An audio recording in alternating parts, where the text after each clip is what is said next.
Good morning. Welcome to Books at the Bottom of the Stairs. My name's Lorene. We are having a little tussle with our cat this morning. She's got a water fountain, like her water comes out of this fountain thing, and it's got a gooseneck. Oh my goodness. Missy, no, you can't do that. No, get down.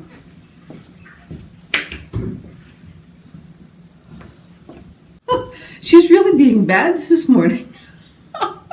Usually this cat is totally asleep for like most of her life, but today she's just rocking and rolling. So anyway, she's got this gooseneck fountain and the water comes down into the basin like this. And you know, most cats, the way I understand it, go under the gooseneck to lick or like the stream of water. She likes to stick her head right in. And so the water comes down on both sides of the back of their head. And then, of course, she comes out, shakes, and it's just water everywhere. She's like a dog. And she must know there's something up because there's suitcases and so on starting to move through the house as we get ready to go on our trip. But now she's galloping over the furniture. And I don't mind a cat galloping through the house, but not, stopping and clawing on the furniture. So she's being really naughty.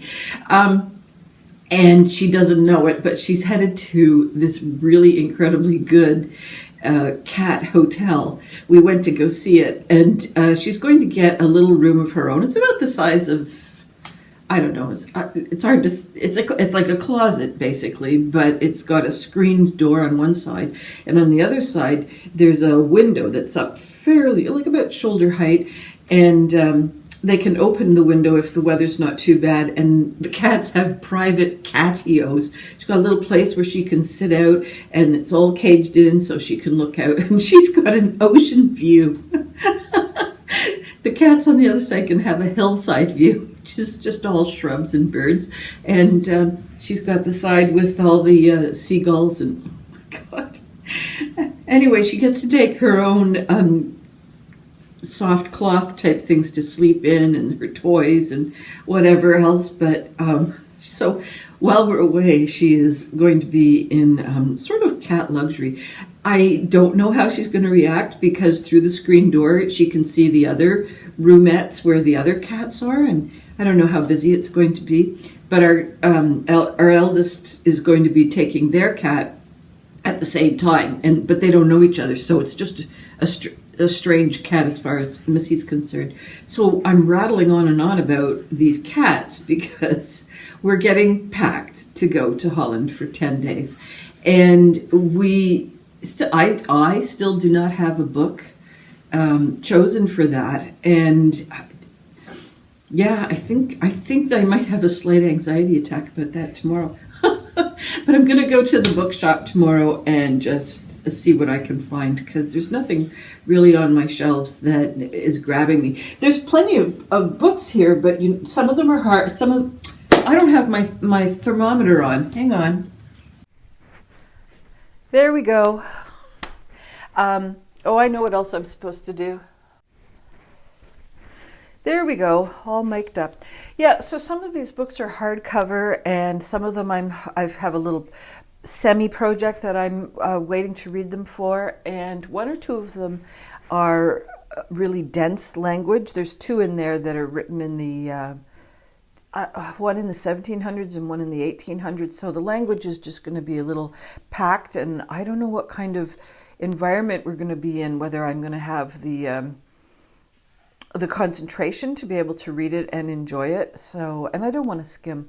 So, yeah, books are still not chosen for the trip.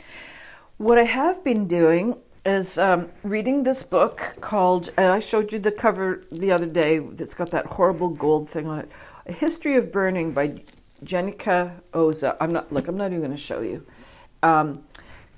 So I loved this book, and then I got sadder and sadder and sadder, and not necessarily from the contents of the storyline, but from the author's decisions on how to come to the end of the book. We start off with Priban. He's a young boy. He's from India, and he's been kind of tricked in a way. Just a completely naive kid gets tricked to go and work on the railway lines that is being built in Uganda. So this is when does that happen? That starts to happen in 1898, and he's really too young. He's not even fully developed, and so the things that he's being asked to carry and dig and so forth are beyond his body's physical capacity. He hasn't really built into any kind of muscle structure in any way. So he comes out of the railway building situation mentally scarred from some of the things that they've been asked to endure, and also physically scarred from just extremely brutal physical labor. The railway building in Uganda was not a peaceful thing. There were a lot of tribes and small communities that were dislocated or maybe just disappeared. They weren't shot necessarily, but they were just dispersed in such a way with British sort of inefficiency that meant that communities would be torn apart, which then meant that the land was available. That's what it was all about. And so eventually the railway gets to, is it Lake Louise or Lake Victoria?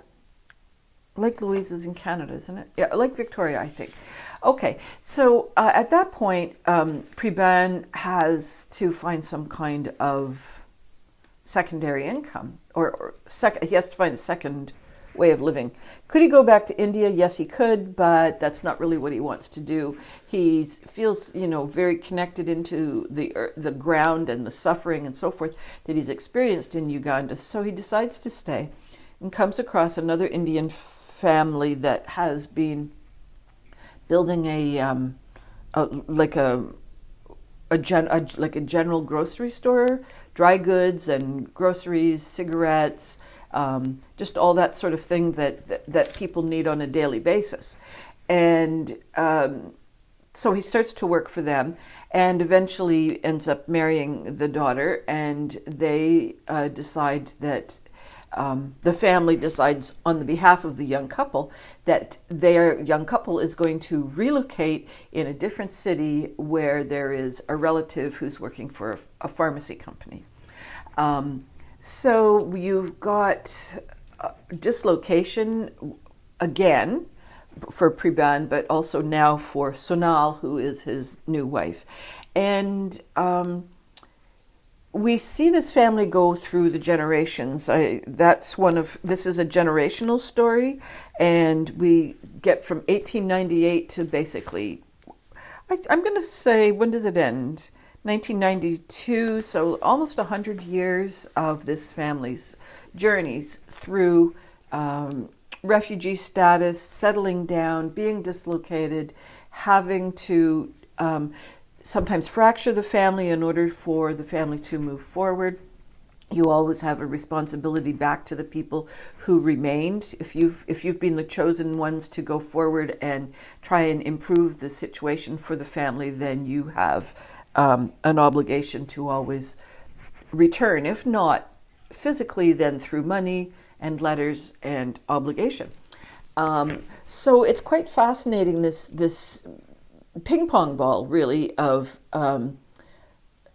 moving forward economically, but maybe being completely traumatized emotionally, and then looking back with sometimes loyalty and sometimes irritation to the group that is still demanding of you. And so there's all these family feelings that go on about it. And as the family gets settled in, I was never sure of the name of the town that they moved to where the pharmacy was. I want to say Kampala, but I don't think that's right. The family has become quite well settled. They're very content where they are now. The kids are getting an education, and Dad is making a steady living. It looks like there's going to be good marriage opportunities for all of the children. It's stable. But then, for those of you who don't know, Uganda was a British protectorate, And I had to look this up. And so there was a new prime minister, Obiti, I think it was, got it wrong, who then gets ousted militarily by Idi Amin. And Idi Amin was Obati's leader of civil defense, or the military, if you like. And so there's a military coup, and I did read it up on Wikipedia. I tried to, after I was finished this book, I thought I really just still come away from this story not completely understanding the place, the Ugandan community. I get a sense of it through this family, and when they're calm and feeling relaxed and safe, and then when they're not. But in terms of, what's happening in the bigger world picture, I didn't really get a sense of that. So I had to look it up, and Idi Amin comes along, and in the 70s, all the Asian families are given 90 days to get out, not necessarily with their belongings. So those Asian families that are on the wealthier side of the spectrum have, over time, just not left all of their eggs in one basket. They've put money into other bank accounts or with other families who are dispersed in other countries.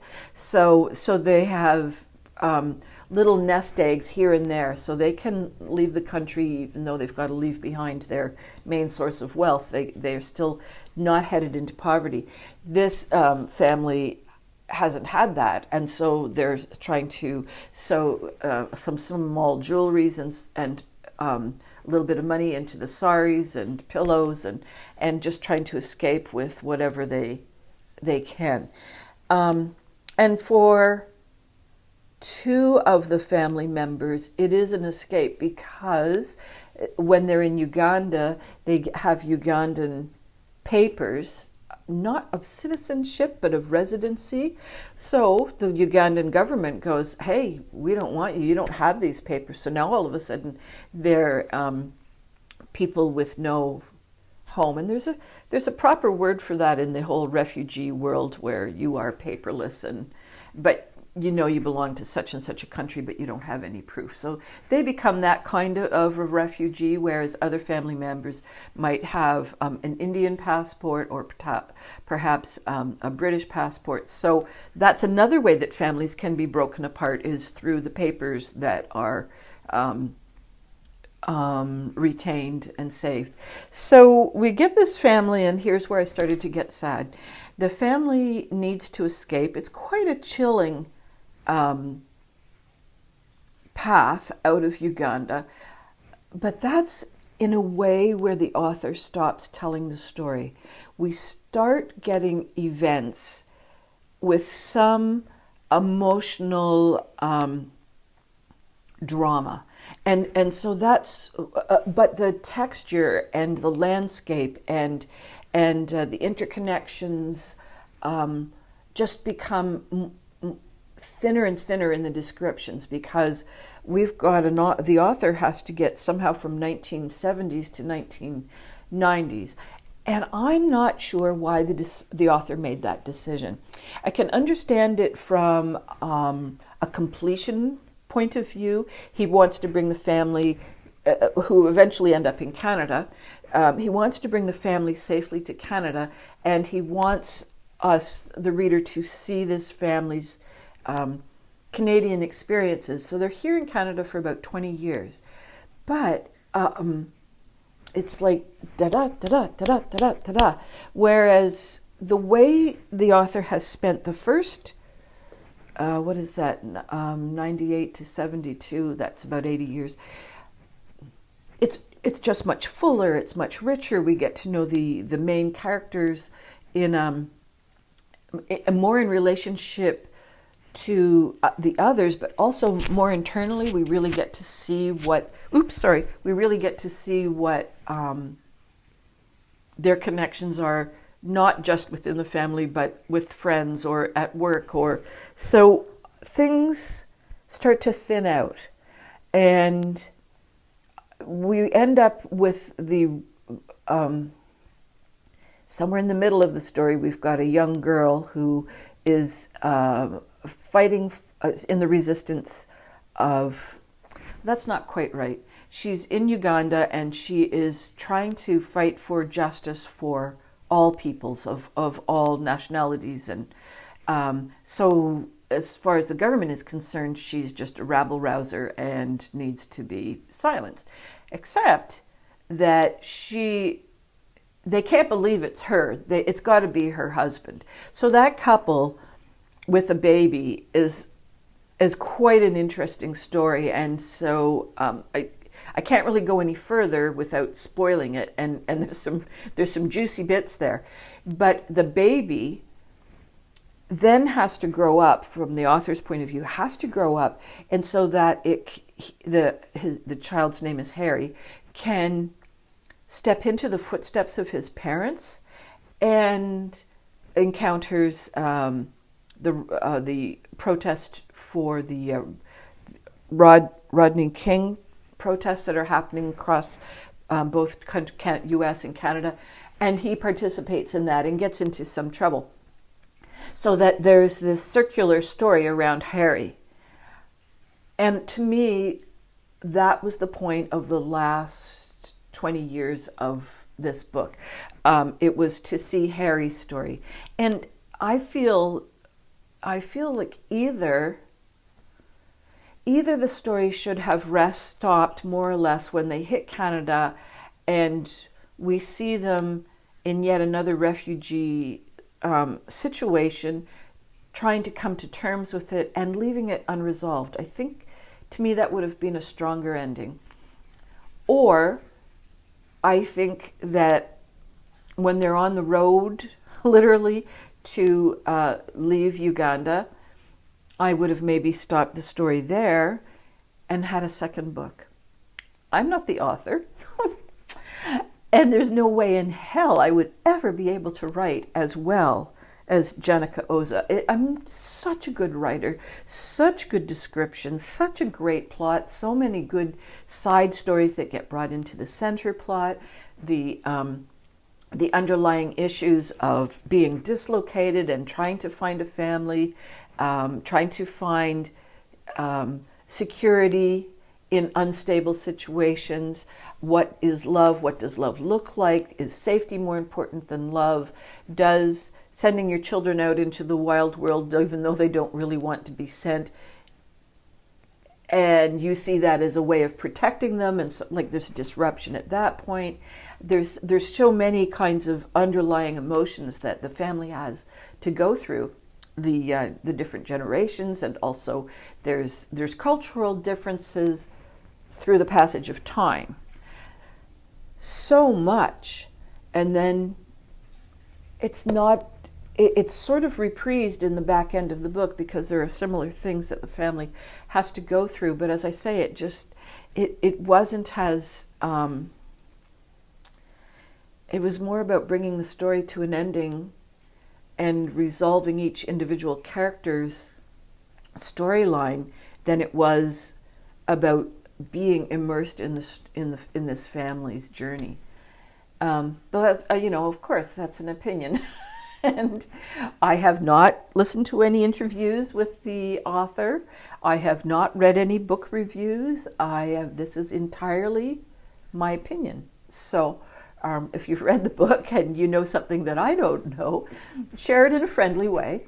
I generally don't go to author in fact, I never go to author interviews or book reviews on things. I might do a book review, when they're saying, read this book, this is what it's about, that sort of a book review, but I don't ever go back and read something where it's been dissected and discussed and someone has used their brain juices to talk about a book. So that means that anytime I review a book, it's entirely based on my perceptions. So this was a 5-star book that kind of faded to 4.5 and then kind of dwindled to a 4, and yet I want it to be 5. And so I'm conflicted so I'm not going to rank this book because I have a feeling someone else is going to come and, read this book, enjoy it as much as I did, hit the 70s to the 90s and just go, what's wrong with you? That was fine. So I really recommend this. It's interesting in that, I'm more of a mood reader or more of an opportunistic reader, depending on what I've called in from the library or what I have back there. And the short stories that I was reviewing last time, the Syrian Ladies Benevolent Society. So we've got Syrian refugees. Then there was How to Pronounce Knife, which was the Laos community refugees. And now we've got these Ugandan refugees. Interestingly, that was one thing that we never encountered, was whether the family saw themselves solely as Asian, as Indians on, or did they see themselves as Ugandans? Like where were they nationally? I don't think that was really part of their thinking process. So now, in Canada, they're Canadian Ugandan refugees, or how do they define themselves? Didn't really see that totally clarified. So that means three reading experiences that have to do with refugees, and in some regards not really different in terms of what it's like to be unwillingly disrupted from your family and your country and your culture, and then moving into a community that's somewhat unforgiving in that you're here now, you need to, like Uganda was not very friendly in terms of welcoming their people, or their refugees. They were immigrants. When they moved from India to Uganda, they were immigrants. When they come from Uganda to Canada, they are refugees. Canada thinks that they do a wonderful job in terms of embracing our newcomers. And not so much. I think we just really don't have any clue as to how disruptive and painful and it's sort of like grief. We just think, well, you've been here for 2 years. What's the matter? Get going.